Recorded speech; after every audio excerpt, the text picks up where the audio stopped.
Good morning student, मैं सुनील सैनी आप सभी का अपने YouTube चैनल पर हार्दिक स्वागत करता हूं।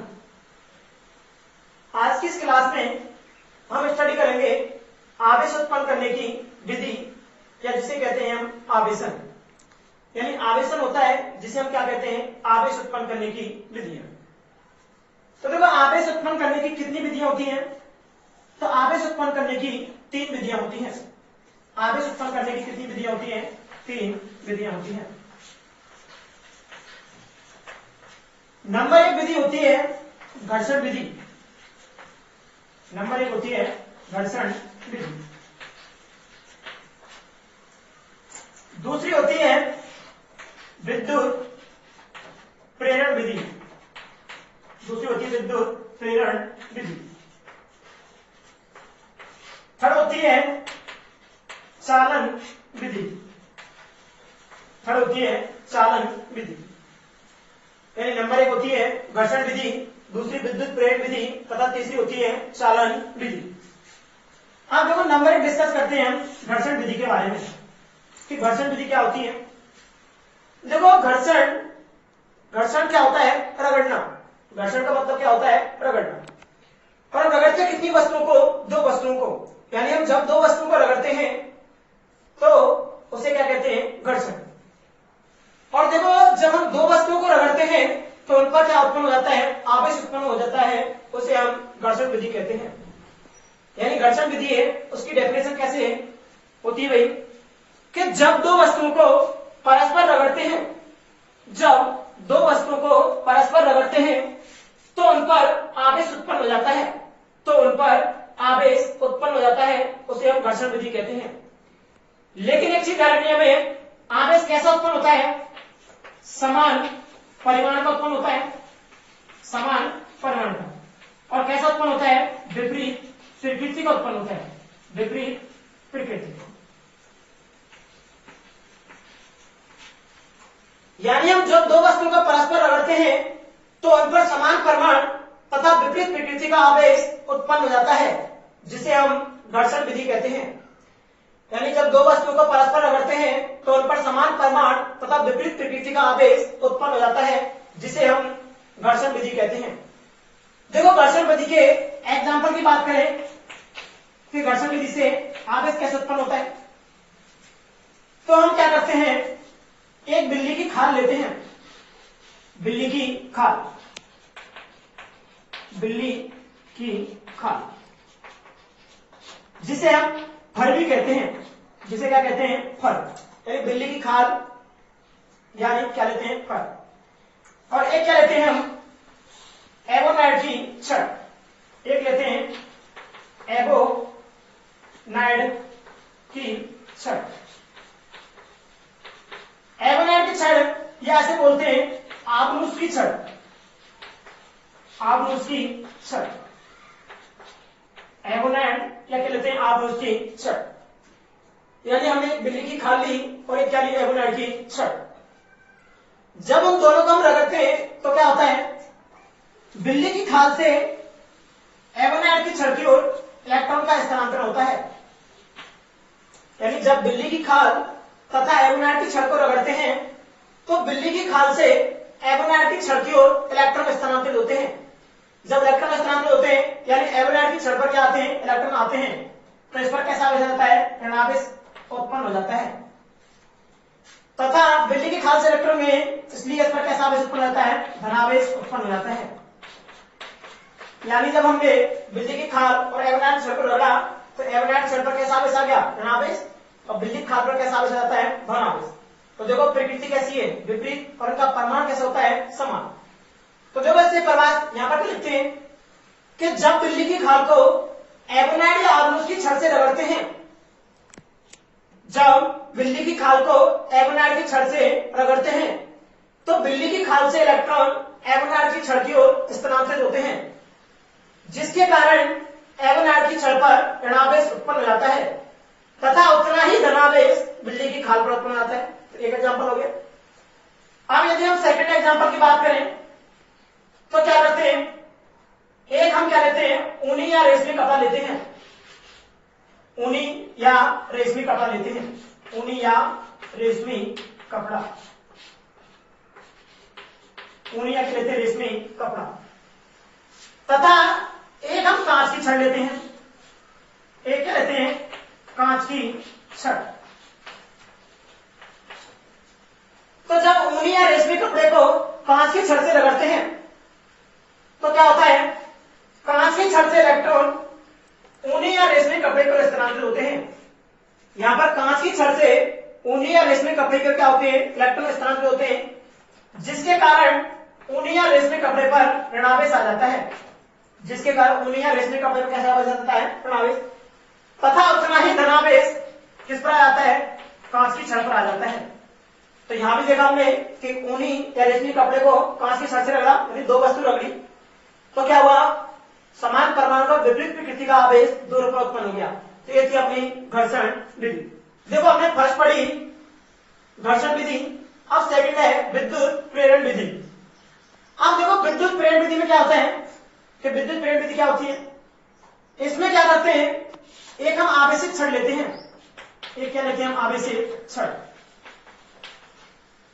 आवेशित छड़। उसको क्या करते हैं, निरावेशित छड़ या गोले के पास लेकर जाते हैं, निरावेशित छड़ या गोले के पास लेकर जाते हैं, निरावेशित छड़ या गोला, ये क्या निरावेशित गोला है। यानी जब किसी आवेशित छड़ को निरावेशित छड़ या गोले के पास लेकर जाते हैं तो उसे बिना संपर्क किए, उसे बिना संपर्क कराए उस पर विपरीत प्रकृति का आवेश उत्पन्न हो जाता है, उस पर विपरीत प्रकृति का आवेश उत्पन्न हो जाता है, जिसे विद्युत प्रेरण विधि कहते हैं। यानी विद्युत प्रेरण विधि में क्या होता है, एक आवेशित छड़ लेते हैं और एक निरावेशित छड़ लेते हैं, और जब हम आवेशित छड़ को निरावेशित छड़ या गोले के पास लेकर जाते हैं तो उसे बिना संपर्क कराए, यानी उसको टच नहीं कराते हैं और उस पर विपरीत प्रकृति का आवेश उत्पन्न हो जाता है, तो उसे क्या कहते हैं, विद्युत प्रेरण विधि कहते हैं। अब देखो इसका प्रयोग कैसे, कि कैसे विपरीत प्रकृति का आवेश उत्पन्न होता है, तो इसका प्रयोग करते हैं। तो इसके प्रयोग में 3 स्टेप है, देखो प्रयोग करते हैं इसका, तो उसमें 3 स्टेप कौन कौन सी है। स्टेप फर्स्ट, स्टेप फर्स्ट में क्या है कि सर्वप्रथम एक निरावेशित गोला लेते हैं, सर्वप्रथम क्या करते हैं, एक निरावेशित गोला लेते हैं, जिसे कुचालक स्टैंड पर रखते हैं। यानी क्या करते हैं, एक निरावेशित गोला लेते हैं, निरावेशित गोला, ये निरावेशित हमने गोला ले लिया, ये हो गया निरावेशित गोला। इसे कुचालक स्टैंड पर रखते हैं, इसे कुचालक स्टैंड पर रखते हैं। सर्वप्रथम एक निरावेशित गोला लेते हैं, जिसे किस पर रखते हैं, कुचालक स्टैंड पर, स्टेप फर्स्ट। सेकंड स्टेप पढ़ते हैं कि सेकंड स्टेप में क्या है कि जब किसी धनावेशित छड़ को, या कोई भी आवेशित छड़ ले सकते हैं हम, धनावेशित दे सकते हैं या ऋणावेशित दे सकते हैं, वो हमारे ऊपर डिपेंड करता है। सपोज हम क्या करते हैं, एक धनावेशित छड़ लेकर आते हैं, एक कैसी छड़ होगी, धनावेशित।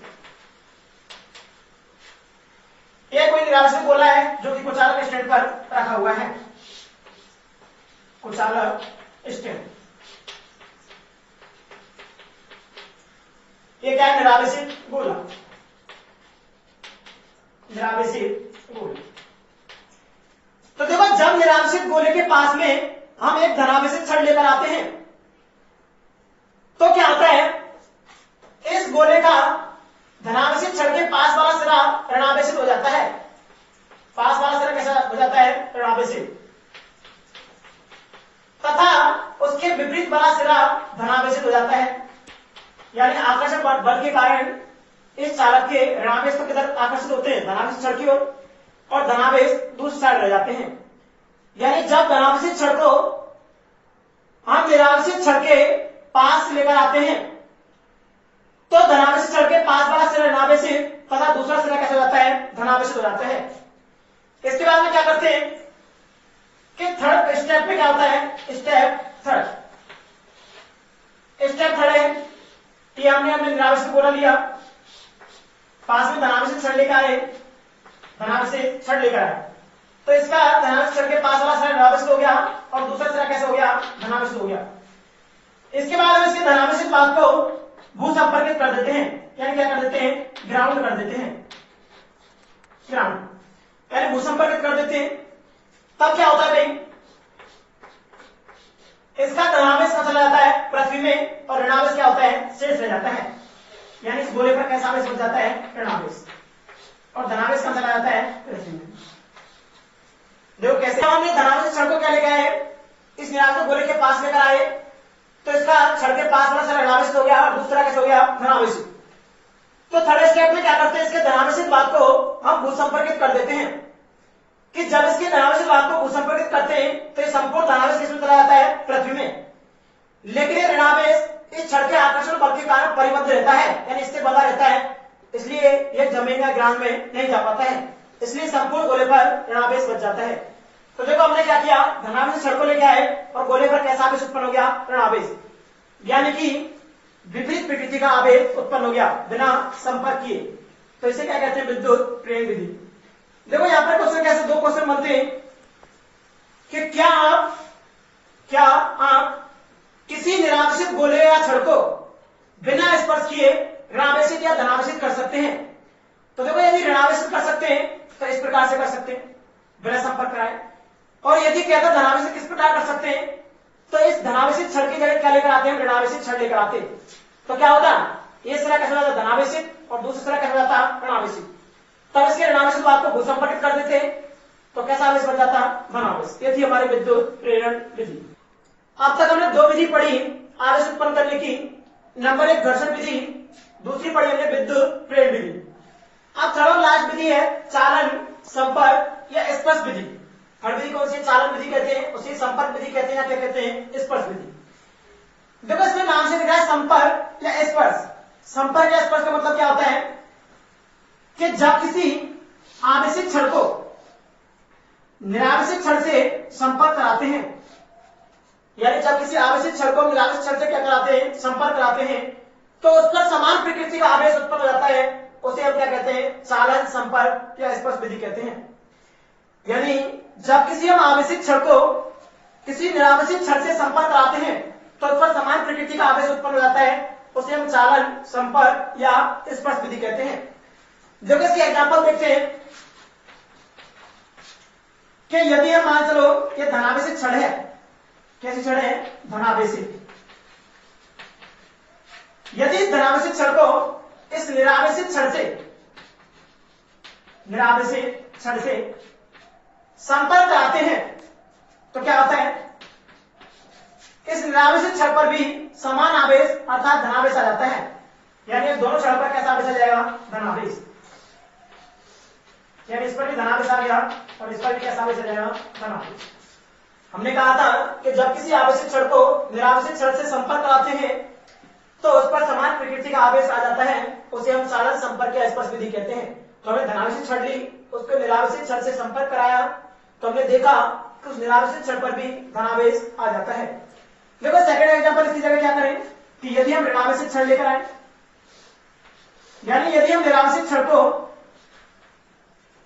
ऋणावेशित छड़ है, ऋणावेशित छड़, उसको निरावेशित छड़ है, एक कौन सी छड़ हुई, निरावेशित,